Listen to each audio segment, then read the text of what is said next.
Bueno, quiero partir en realidad casi confesándome, a pesar de que no soy muy religiosa, porque después de esta presentación creo que lo voy a necesitar. Bueno, como ya bien dijo Paulina, he estado dedicada desde hace muchos años, más que nada a conocer las estrellas de la región magallánica y de las antárticas. Pero la verdad es que tengo que confesar algo que es quizás bastante común a todos los que realizamos colecciones. Es ese pequeño pecadillo que tenemos de la obsesividad, ese disfrute que tenemos, que no me cabe duda de que muchos de ustedes, muchos de los que me escuchan, se van a sentir íntimamente representados o al menos tocados con esa frase. Muchas gracias a todos, al rector de la Universidad de Magallanes, al doctor Carlos Saavedra Rubilar, en nombre también de mi rector, el doctor Juan Oyarzo Pérez. Le agradece también esta oportunidad de invitarnos a su casa de estudio y también a don Javier Naranjo Solano de hacernos parte de este seminario de colecciones biológicas. Y por supuesto, a Lacey y a través de todos aquellos del Ministerio de Medio Ambiente que sin duda han estado empujando este tema desde hace mucho tiempo. Bueno, esta conferencia va a estar dirigida especialmente a aquellos que tienen una mente curiosa, por una parte, y por otro lado, aquellos que son o que tienen una visión de futuro en su cabeza. Quiero partir hablando quizás o mostrando un concepto más bien matemático, la fractalidad. Es objeto geométrico que tiene una estructura básica, fragmentada o aproximadamente regular y que se va a repetir en distintas escalas. Muchas estructuras naturales, como ese caracol que tenemos a la izquierda, o bien esa pluma de pavo real, son estructuras totalmente fractales. Y nosotros siempre pensamos que nuestra naturaleza va a estar reinada por el caos y el azar. Pero sin negar esto, dentro de todo ese caos aleatorio que tenemos e impredecible, vamos a encontrar que impera el sentido de la armonía. La armonía que al comprobar que algunas de estas creaciones del universo van a estar organizadas en fractal. Y en función de eso, quiero presentarles a mi especie favorita de este increíble mundo de la sala de colecciones. Estophiura, que en realidad es la especie que representa la fractalidad de la naturaleza en todo su esplendor, Gorgonocephalus quilensis. Este organismo es un pariente muy cercano a las estrellas de mar. Vive siempre en el agua, nunca sale del agua, vive también en agua fría y podríamos decir que tiene casi superpoderes, porque si pierde una extremidad, puede regenerarla y casi por completo. ¿Cómo no va a ser asombroso este fenómeno? Por eso les pido que vean quizás en ese ejemplar que tienen ustedes reflejados en su pantalla, la belleza mucho más allá de los típicos parámetros que conocemos. Erika, estamos Dígame. perdiendo un poquito de conexión al parecer. ¿Me confirman? Yo escucho bien. Yo escucho bien, Paulina. Sí, se escucha bien. Avísenme, por favor, yo por eso justamente apagué la cámara para que no se coma el ancho de banda. Ah, perfecto, ya. Adelante, solo quería confirmar. Gracias. Gracias, no, me interrumpen cualquier cosa porque si no yo no veo, gracias. Bueno, por eso les decía que quiero que vean la belleza de este organismo que está ahí, mucho más allá de los típicos parámetros que nosotros conocemos. Este organismo, por ejemplo, podría ser conocido por todos aquellos que bucean. Alguna vez podrían encontrarlo, pero ¿qué pasa con aquellos que no buceamos? En este segundo grupo, dentro del cual formo parte profesional, ¿cómo lo hacemos? ¿Cómo lo hacemos entonces? Bueno, es muy simple. Es ahí donde tenemos que ir a un museo. Esta estrella canasta, por ejemplo, es relativamente un pariente muy cercano de esta otra especie, de esta que sí es una estrella y que la conoceremos con el nombre de Doraster kawashkari, bautizada justamente así por dos de los ilustres profesores de vuestra casa de estudio, el profesor Hugo Moyano y el doctor Alberto Larraín. Me gustaría preguntarles, ¿quién de ustedes en realidad la conoce? Bueno, yo sé que la respuesta lo más probable es que nadie la conozca, porque no es muy común. Esta estrella es muy típica solo de un lugar en el mundo, del canal Moraleda. Es una especie endémica, se encuentra a grandes profundidades, por lo cual el buceo ya no es suficiente. Entonces aquí surge una nueva pregunta, una doble pregunta.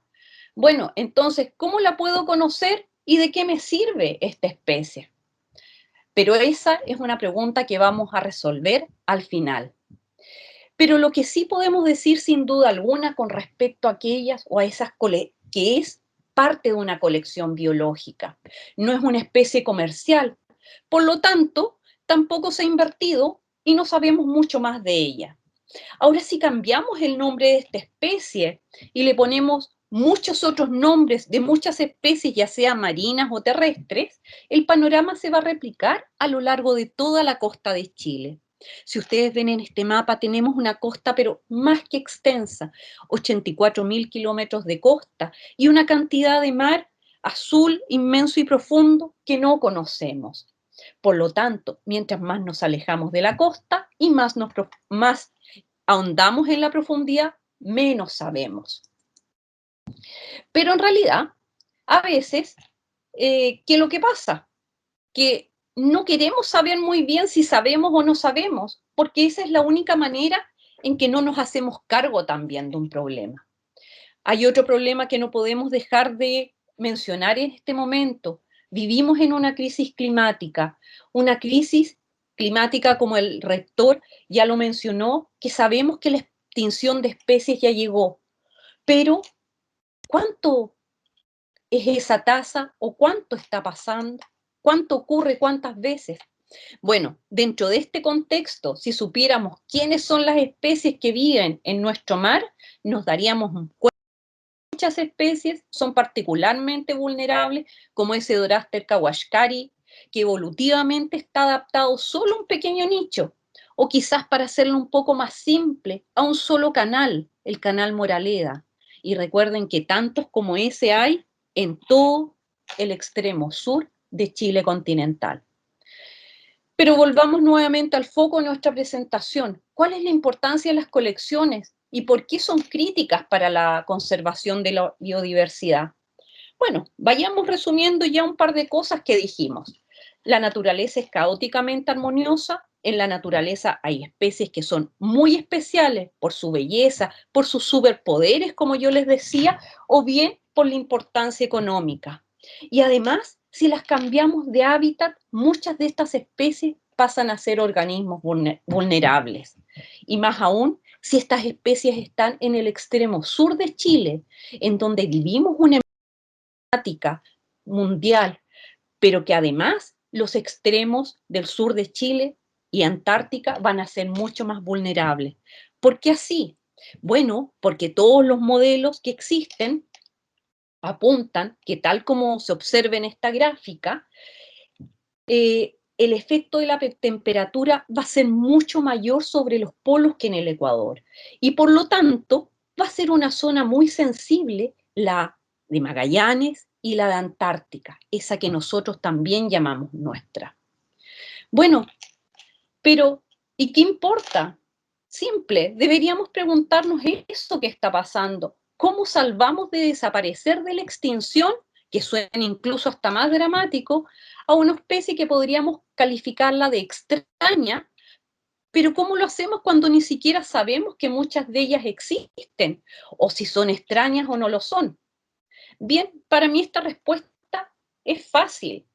No se requiere en una primera instancia una intervención tecnológica al nivel de la NASA, sino que lo que pienso es que hay que volver de una u otra manera a nuestros orígenes, a los orígenes de la ciencia, a la recolección de los organismos. Y es aquí donde aparecen las salas de colecciones, que, tal como lo dijeron recién, funcionan como una biblioteca viviente. En vez de libros hay frascos y gavetas que mantienen muchos otros organismos. Entonces, la sala de colección es el lugar donde, a pesar de que sacamos de su lugar de origen a cada una de estas especies, vamos creando su historia sobre su origen, una historia que va a permanecer en el tiempo. Todas estas salas tienen una función social y también una función educativa, pero detrás de cada una de estas especies hay una magia que encierra cada una de ellas y que podemos describir y mantenerlas a través del tiempo mientras sigamos existiendo nosotros los que hacemos taxonomía. Podemos pensar en ejemplos maravillosos como estos que están aquí, Smithsonian, Museo de Berlín, de Bruselas. Detrás de cada uno de ellos hay una sala de colecciones maravillosa, con especialistas en, si no en todos, en muchos de los grupos que ellos muestran, con lugares adecuados, con espacios suficientes, y que realmente recursos como para hacer que esta colección crezca y se nutra no solamente de ejemplares, sino que finalmente que se nutra de información. Pero quizás deberíamos definir brevemente primero para enmarcar un poco más esto, ¿qué son las colecciones biológicas? Si bien es cierto, este concepto es bastante reciente, el almacenamiento y la clasificación de este material biológico remonta, como todos sabemos, hace varios siglos atrás, con las primeras recolectas de plantas y animales en manos de zoólogos y botánicos. Pero actualmente este concepto de colecciones biológicas involucra a colecciones criogénicas, por ejemplo, es decir, material biológico vivo almacenado a bajas temperaturas, las colecciones clásicas que nosotros conocemos, animales enteros o sus partes o herbarios, qué sé yo, bases de datos en línea con repositorios de información biológica en Internet que actualmente han cobrado mucha importancia. Dentro de ellos, por ejemplo, tenemos el Gene Bank, donde aparecen todos estos árboles de la vida. Tenemos también las webs de participación ciudadana. ¿Qué más? Los biobancos, como están mostrados aquí en esto. Es decir, el concepto de colección biológica también involucra al ciudadano. Y uno de estos mejores ejemplos es, por ejemplo, el eNaturalist. También están los biobancos de los cuales guardan exclusivamente material humano y que son usadas en todos, en estudios médicos principalmente. Y entonces, ahora que entendemos qué son las colecciones biológicas, volvamos a nuestra realidad. ¿Qué pasa en Chile? ¿Por qué tenemos que hablar de Estados Unidos o de Europa?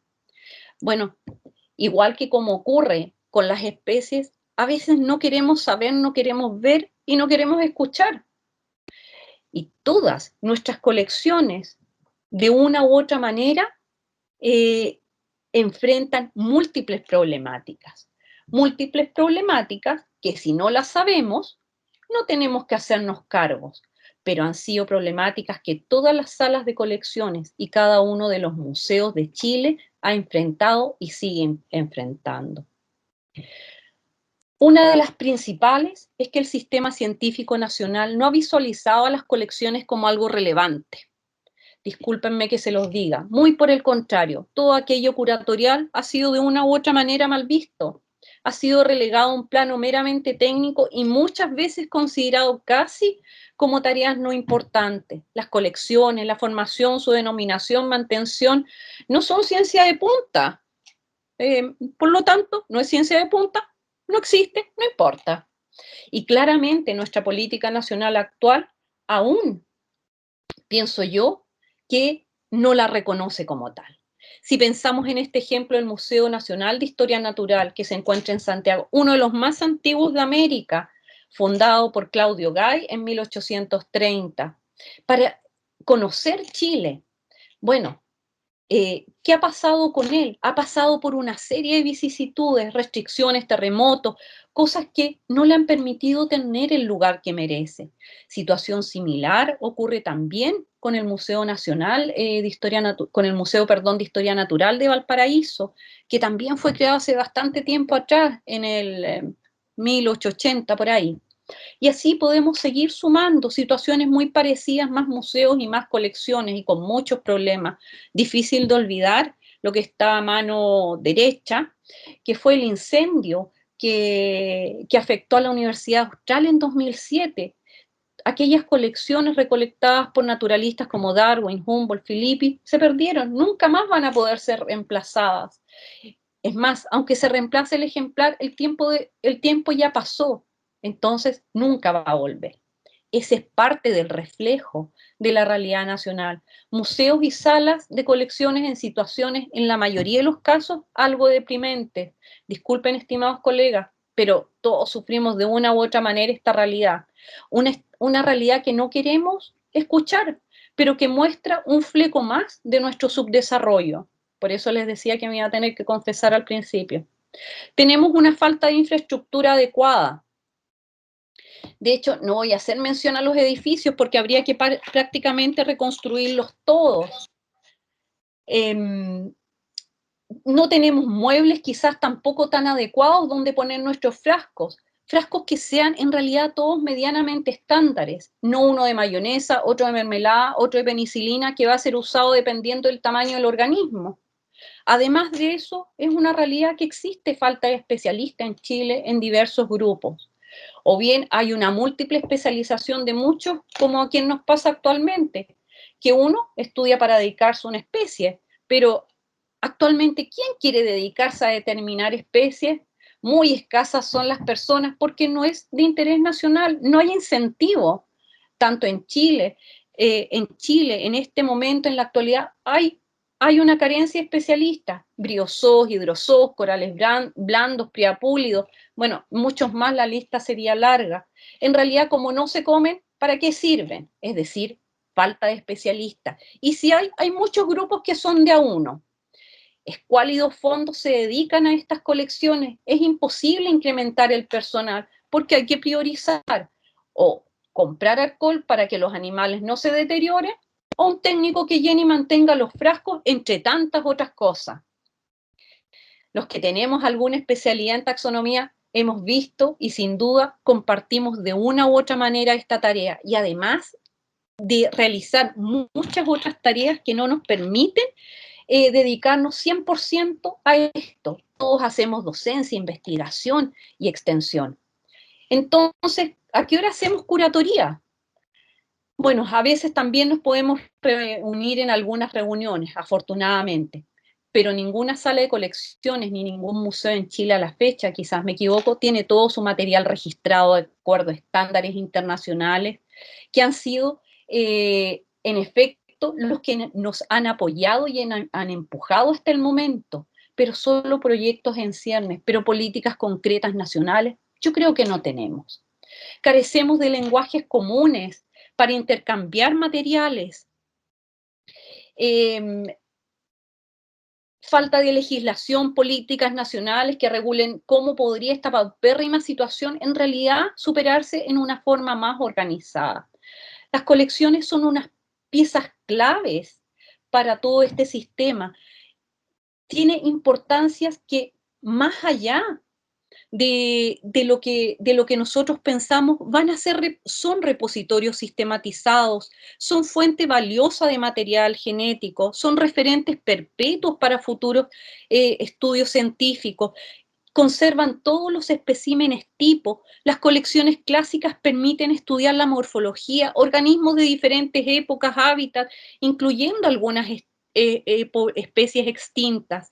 Está la información esencial, no solo para estudios de ecología y evolución, sino que justamente para la gestión de los recursos y los planes de conservación en torno al cambio climático.